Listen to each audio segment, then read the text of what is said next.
from discussing the appeals process, if somebody doesn't agree with the court's decision, we start to understand that there's a little bit of a hierarchy in the court system. And so, of course, at the very top, we have the Supreme Court of Canada. Under that, we would have the Court of Appeal, and each province would have their own Court of Appeal. And then below that, we have the Court of King's Bench, which would make the trial level decision. And under the Court of Queen's Bench, we would have small claims court or provincial court. Each court has slightly different jurisdictions. And so the provincial court or small claims court only will accept claims under a certain financial threshold.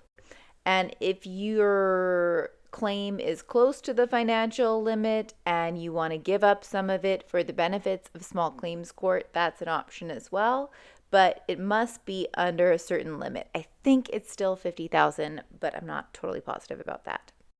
In small claims court, many people will represent themselves or be self-represented litigants. Processes, documents, judges, clerks in small claims or provincial court are typically geared towards assisting self-represented litigants through the system. So it tends to be a little bit more straightforward, a little bit faster, and a little bit less expensive than King's Bench.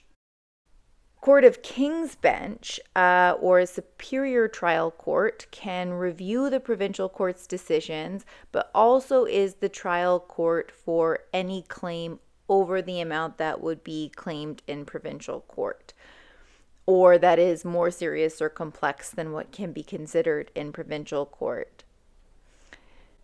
If somebody wants to appeal a trial decision from the King's Bench, they will go to their Court of Appeal, and each province will have its own Court of Appeal.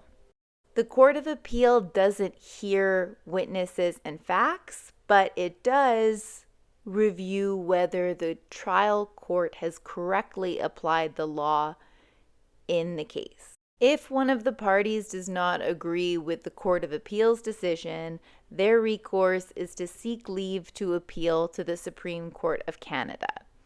And the Supreme Court is a very important court, most important court in the country. And so they're not going to hear every single case that is appealed to them. And so if they deny the leave to appeal, that means that whatever decision the Court of Appeal made or the last court decision that was made stands.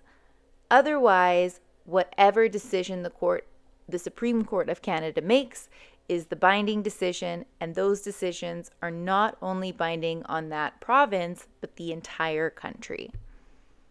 Not all provinces have the same rules. I understand Ontario's system is a little bit different than ours in Alberta.